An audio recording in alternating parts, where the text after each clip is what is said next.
The train should have reached Yamagata Station 2 hours ago. Instead, I was standing on an empty, snow-covered platform in the middle of nowhere, my breath curling in the frigid air like smoke. Snow fell in fat, wet clumps, swallowing the last light of dusk. My gloved hands were numb, my camera bag heavier than it had ever felt. I had been on the road for days, chasing photographs of the Winter Lantern Festival up in the mountains. But the storm had other plans.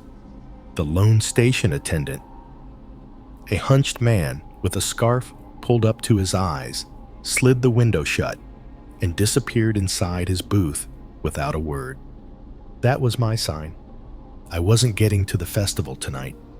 I slung my bag over my shoulder and started down the narrow street leading away from the station. Wooden houses leaned in toward the road, their tiled roofs burdened with snow. A single lantern glowed outside a tea shop, its warm light spilling across the drifts like honey. I pushed the door open, and the smell of roasted green tea wrapped around me like a blanket. Behind the counter stood an elderly woman, her hair white and piled neatly under a faded indigo scarf. She looked up from pouring tea, her eyes pausing on me for a beat longer than comfort allowed. "You are not from here," she said in a voice so soft I had to lean in to hear. I shook my head. "I need a place to stay for the night, somewhere close." She studied me for a long moment, then set down her teapot with a muted clink. Her lips pressed into a thin line. "There is a Ryokan," she said finally, her voice dropping.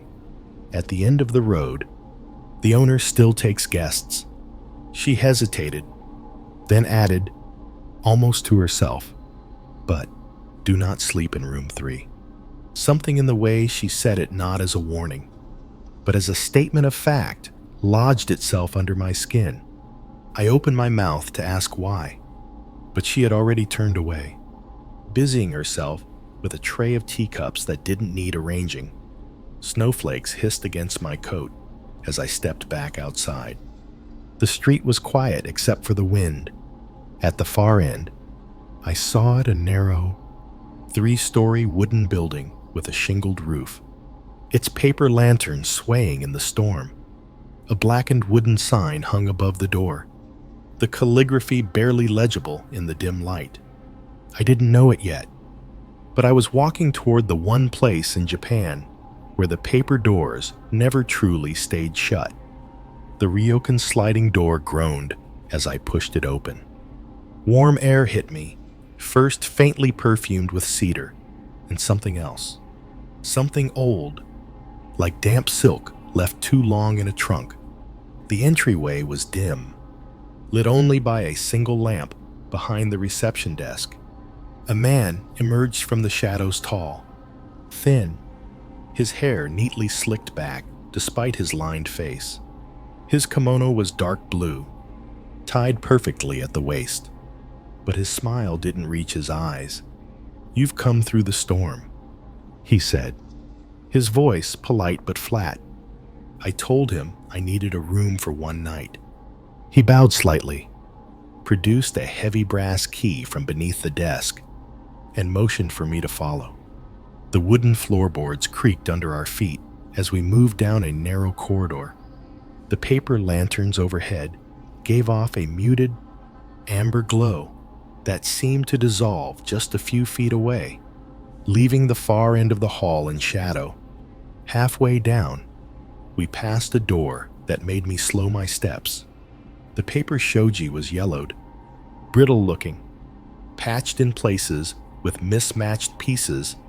The number 3 was inked in black on a small wooden plaque nailed above it. The door was slightly open. From the gap came a current of air, colder than the hallway. My fingers tingled as it brushed over them. I thought I heard the faintest sound, a slow drag, like bare feet sliding over tatami mats. Then, soft and deliberate, A single knock from inside. I froze. The manager stopped, turned back toward me, and for the first time his expression changed. Not anger, not fear, but something like pity. "Do not linger here," he said softly. He stepped between me and the door, slid it shut with surprising force for such a frail frame, and laid his palm against the paper as if to feel for something on the other side. When he turned back to me, his face was blank again. "Your room is upstairs." As we moved away, I looked back once. The paper door seemed thinner than before, as though the light inside, if there even was any, had dimmed to almost nothing. But I could still feel the cold air against my neck. I could hear the storm, even from the second floor. Not the clean hush of falling snow, but the private sounds of a building settling under weight and memory. My room was simple. Tatami mats with the faint, dry grass smell of winter. A low, lacquered table with a teapot wrapped in a faded cloth. A futon folded in a perfect square by the far wall. And a small alcove, a tokonoma, with a hanging scroll of cranes painted in spare black strokes.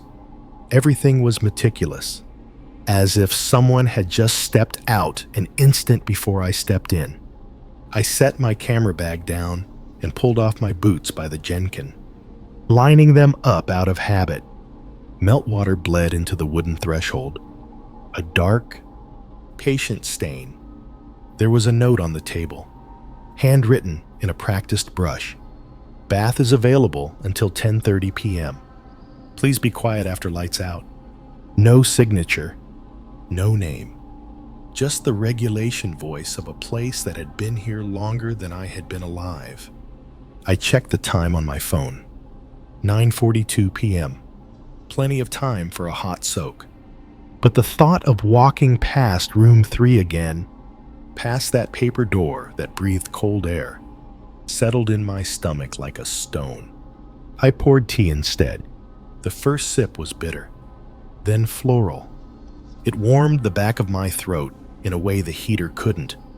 I sat for a while, listening to the Ryokan think. Pipes ticked. Beams murmured. Somewhere, something wooden expanded with a tiny sigh. Then the chime. Not a bell. Exactly. More like porcelain touching glass. A sound meant to be delicate, but wrong in the way it echoed, like it had been recorded in a large room and played back in a smaller one. It came once, then again, farther away, then again, right outside the paper window. I went still, teacup halfway to my lips. Wind, I told myself. A dangling wind chime I hadn't noticed, except there had been no chimes outside my window, just snow and the dark outline of the mountain. I set the cup down carefully and crossed the room. The paper of the shoji window was new, not yellowed like the door in the hallway, and the wood lattice was straight, the knots sanded smooth. I pressed 2 fingers against the paper. Cold breathed through. Then something else, like air displaced by a person standing close on the other side. I slid the window an inch.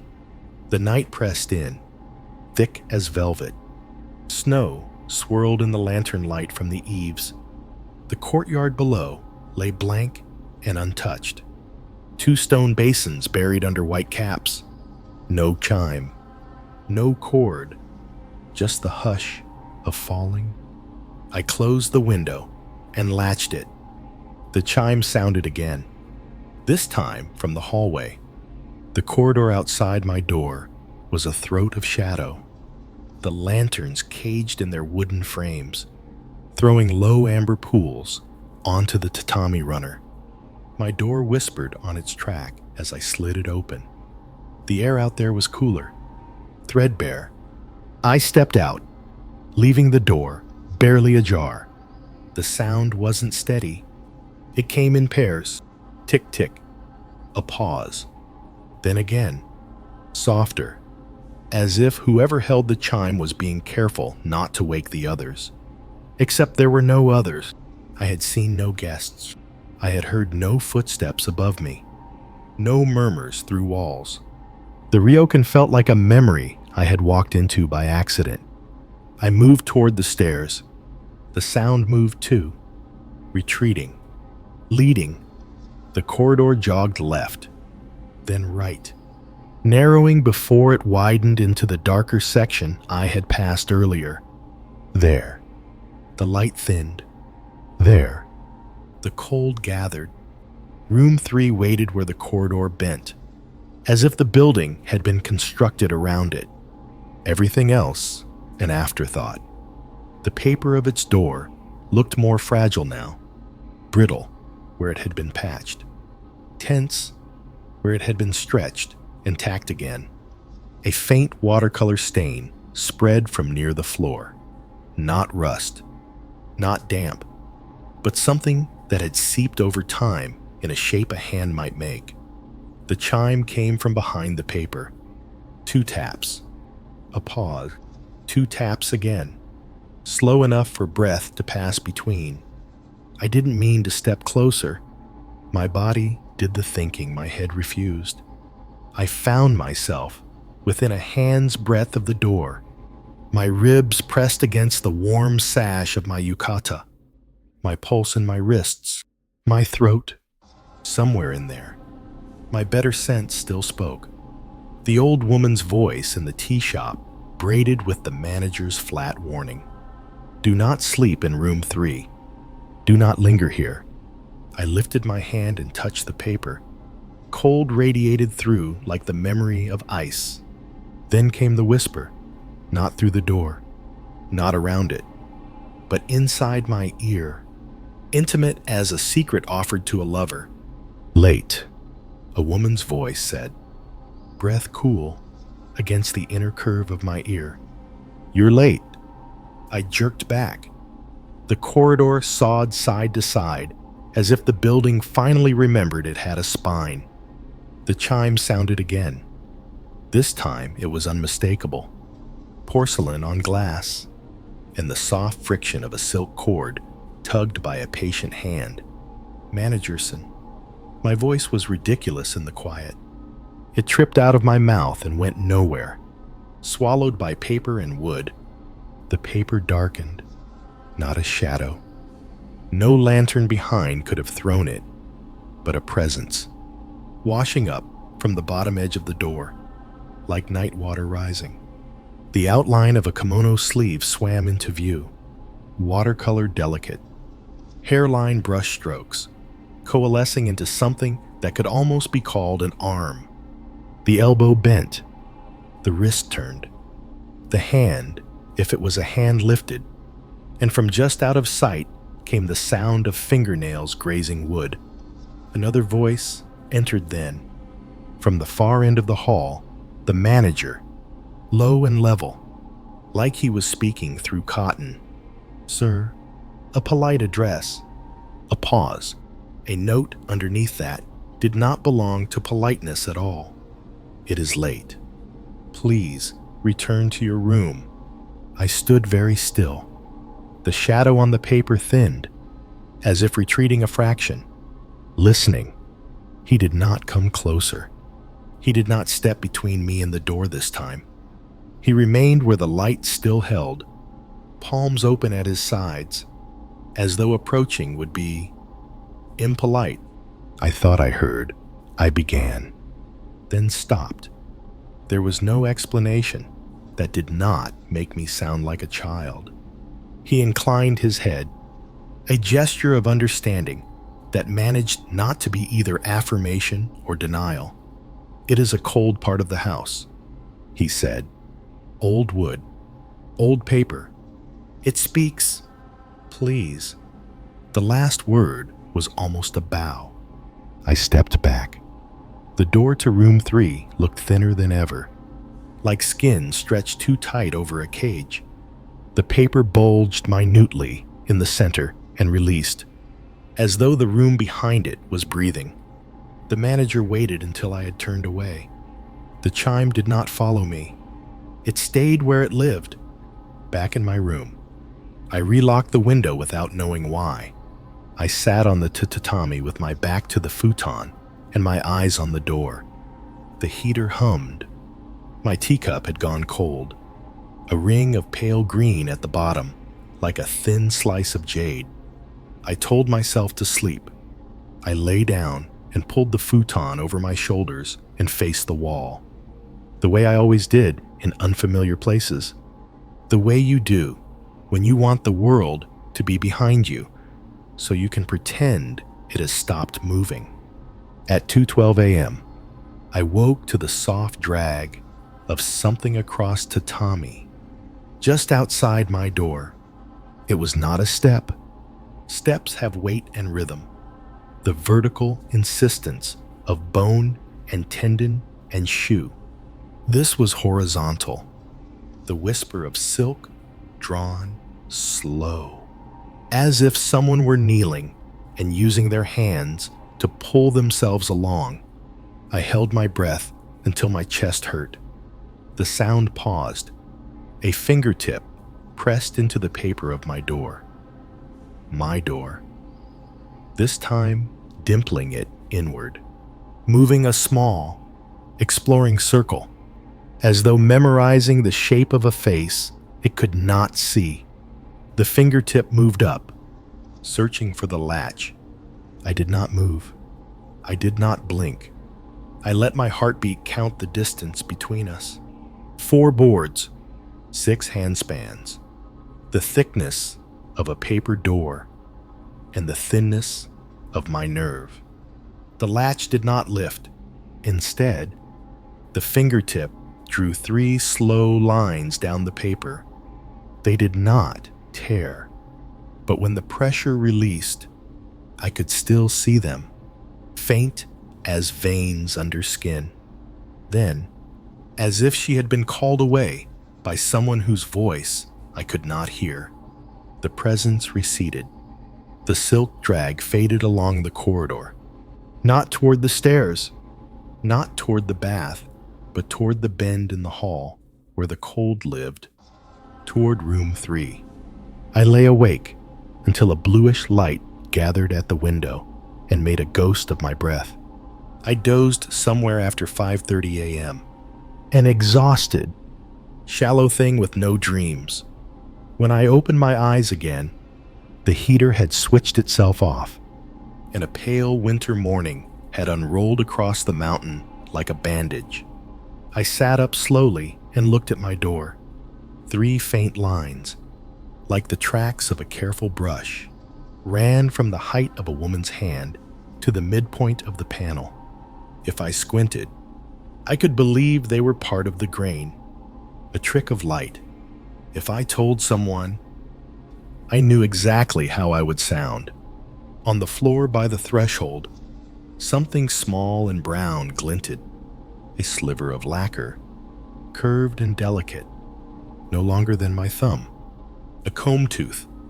It lay there like a misplaced letter, an address from a sender who already knew my name. The snow had stopped by morning, though the sky still held the color of damp ash. Breakfast was a lacquered tray outside my door: grilled fish, pickled daikon, rice, miso, each portion arranged with the precision of a ceremony I hadn't been invited to attend. There was no note this time, no sound from the corridor when I slid the tray inside. I ate mechanically, my mind still circling the lines on the door, and the lacquer sliver now resting in my pocket. I hadn't decided if I would keep it or return it, or if returning it was even possible. After breakfast, I layered up and stepped outside. The air bit the inside of my nose. Snowdrifts leaned against the Ryokan's outer wall, half burying the ground floor windows. My boots made a deep, slow crunch as I headed toward the village. The main street was barely 2 lanes wide, flanked by wooden buildings whose eaves hung low with icicles thick as forearms. A few shops were open selling tea, lacquerware, postcards with hand-inked cranes. I ducked into the first warm place I saw, a little repair shop smelling of cedar shavings. Behind the counter, a man in his 70s sat on a low stool, a plane in one hand and a strip of wood in the other. His hair was short, his hands square and nicked with old cuts. He looked up when I entered, eyes narrowing just enough to suggest he had already placed me. "You're staying at the Ryokan," he said. It wasn't a question. "Yeah," I said. "The one at the end of the road." His gaze flicked to my pocket, or maybe just the shape of my coat there, and lingered a fraction too long. "Not many do anymore," he said. I hesitated, then asked, "What's in room 3? The sound of the plane paused, blade poised above the wood.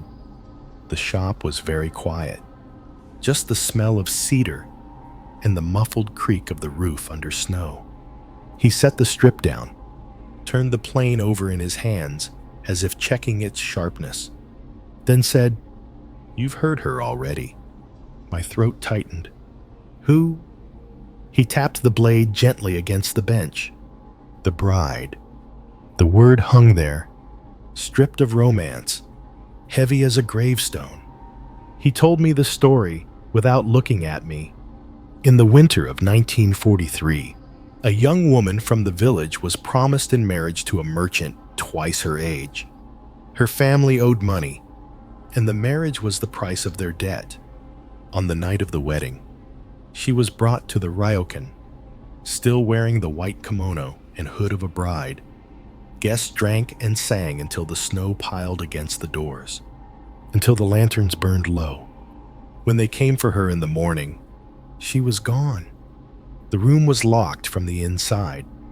Only her comb remained, placed on the low table beside a cold cup of tea. Some say she hanged herself in the tokonoma, the cord hidden away by the owner to protect the Ryokan's reputation. Others say she stepped out into the snow, barefoot, and was never found, the storm erasing her path within minutes. But everyone agrees on one thing. The first guest to stay in room 3 after that night vanished before sunrise, then another and another, always without signs of struggle, always leaving their slippers neatly outside the door. "Now," the old man said, finally meeting my eyes, "she asks someone to take her place. She does not care who, only that the door stays open long enough." The shop seemed smaller suddenly, the air denser. I thought of the fingertip on my door, the 3 lines. The comb in my pocket felt heavier than before, as if it had been waiting for this moment to reveal its weight. I asked him, "What happens if you answer her?" He smiled faintly, but it was the kind of smile people make when they are remembering something they wish they could forget. "You won't be here to tell the next fool who asks." The sky dimmed early that evening, a bruise-colored dusk settling over the mountains. By the time I returned to the Ryokan, the lantern by the entrance swayed in a wind that hadn't been there an hour ago. The manager greeted me with the same flat courtesy, bowing just enough to keep our eyes from locking too long. Dinner appeared in my room without a sound: steamed rice, grilled river fish, pickled burdock, and a small, covered bowl, whose contents I didn't lift the lid to check. I ate quickly, more out of habit than hunger. My mind was still on the old carpenter's words. She asked someone to take her place. I didn't plan to go near room 3 again, but sometimes thoughts slip from the mind into the body without permission. Caught myself glancing toward the door each time I passed the end of the hallway on my way to the bath, each time listening for something that should have stayed quiet. That night, I was almost asleep when it began. Not the chime this time. Not the slow silk drag. It was the sound of paper tearing. Small. At first, a hesitant pull, then a longer rip. Fibers separating with a low, dry sigh. I sat up in the futon. The sound came from down the hall, from where the cold lived. Another rip, then silence. Then a voice. It's warmer inside. I couldn't tell if it was spoken aloud or if it had slid into my head like breath through a crack. My skin prickled, heatless.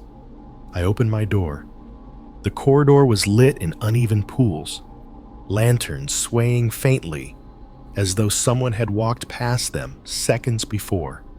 The air smelled faintly of something sweet, not fresh flowers, but old perfume, heavy and powdered.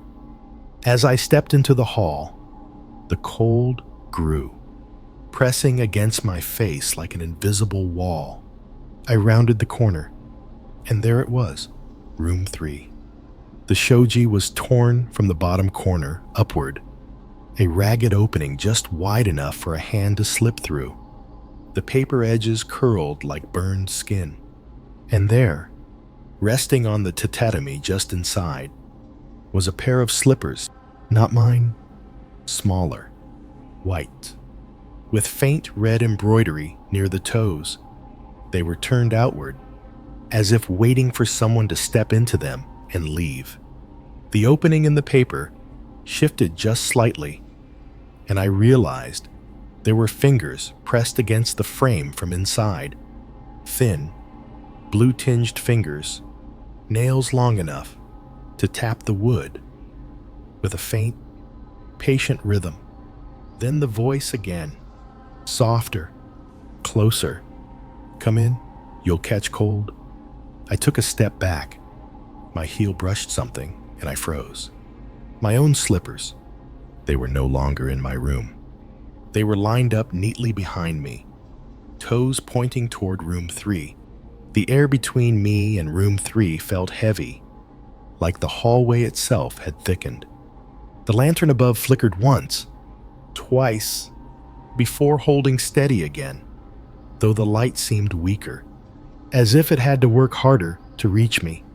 The torn corner of the shoji sagged inward, the fingers retreating just enough to make space. The gap was now an invitation, wide enough for me to pass through if I bent low. My breath misted. I hadn't realized how cold I'd become until I saw the faint white cloud drift from my lips. I should have turned around. I should have gone back to my room, locked the door, and waited for daylight. But daylight didn't feel real anymore. The slippers, my slippers, stayed behind me, their neat alignment like a final instruction. Forward. I crouched, placing one palm against the wood frame. The paper around the tear was brittle, almost crumbling under my touch. Inside, the air smelled of old incense, faint mold, and something metallic beneath it, the sharp, quiet smell of rust or blood. I ducked through. The darkness swallowed me instantly. It wasn't the absence of light, it was a presence, thick and tactile, brushing against my skin as though I had stepped into a curtain that hung from ceiling to floor. The tatami beneath my feet was colder than the hallway, almost damp, and the straw matting sighed under my weight in a way I'd never heard before. A single candle burned low on a short table against the far wall, its flame barely breathing.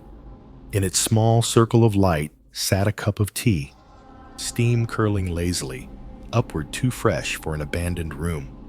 Beside the cup, a wooden comb rested teeth up, the lacquer darkened with age. Its missing tooth was the exact size and shape of the sliver in my pocket.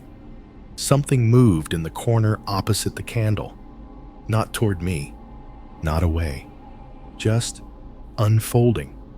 A pale sleeve slid into the candlelight silk, so fine I could see the shadows of the fingers beneath. The arm bent slowly, with the stiffness of something that hadn't moved in years. Then, the rest of her leaned forward, face still hidden behind the white hood of a bridal kimono. She stopped halfway, the shadows at her feet rippling outward like water disturbed by a drop. "You have it," she said, her voice low and certain. I knew what she meant.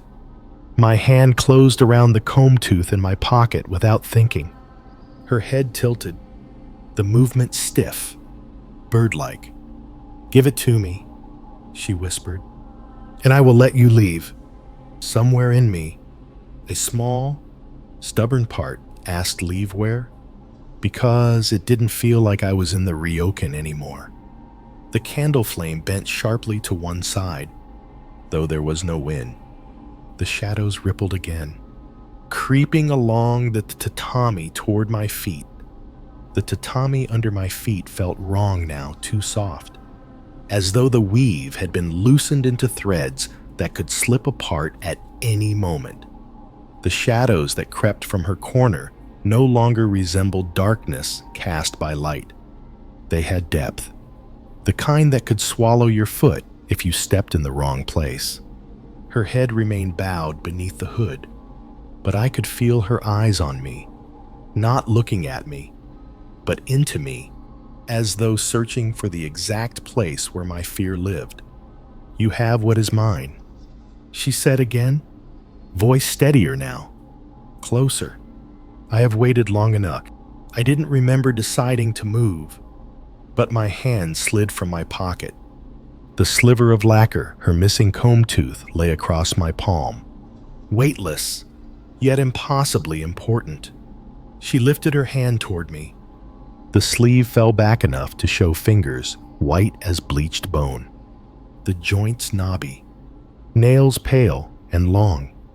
"Give it," she whispered. I stepped forward, the shadows shifting under me like an unsteady raft.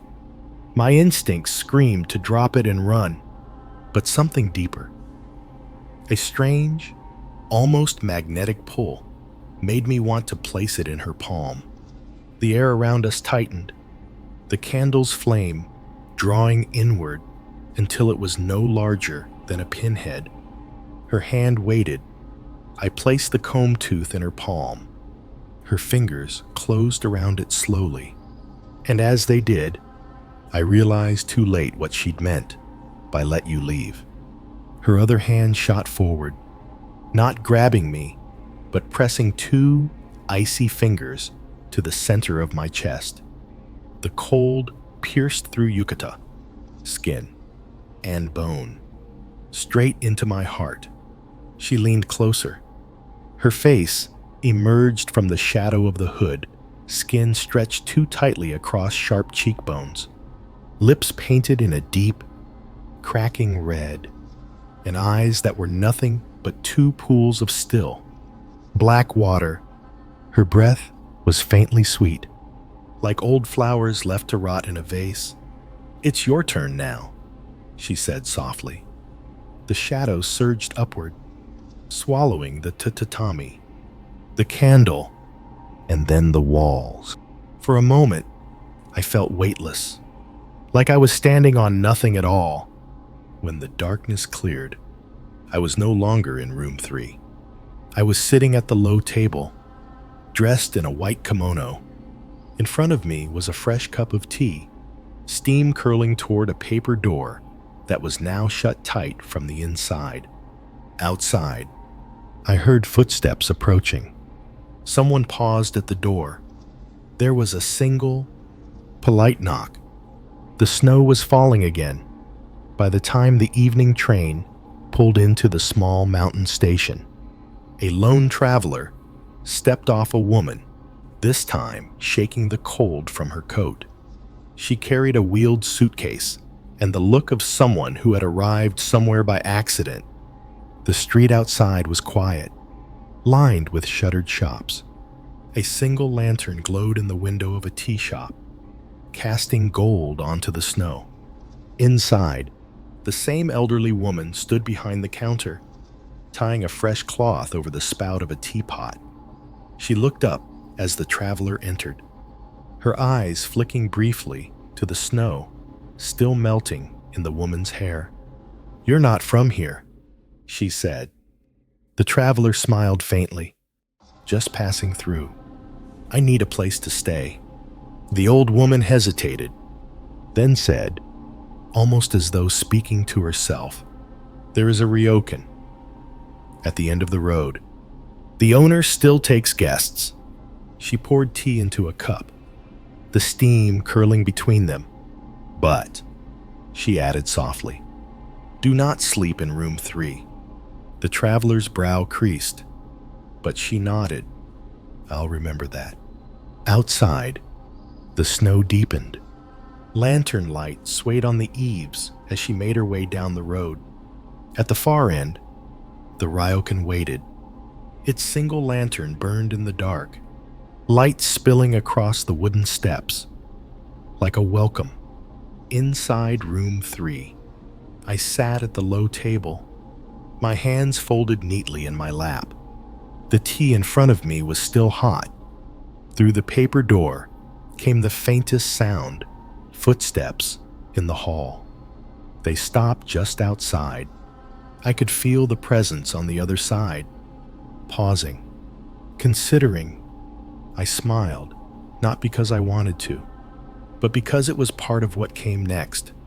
Then, in a voice I knew wasn't my own, but left my lips anyway, I spoke softly toward the paper. "It's warmer inside.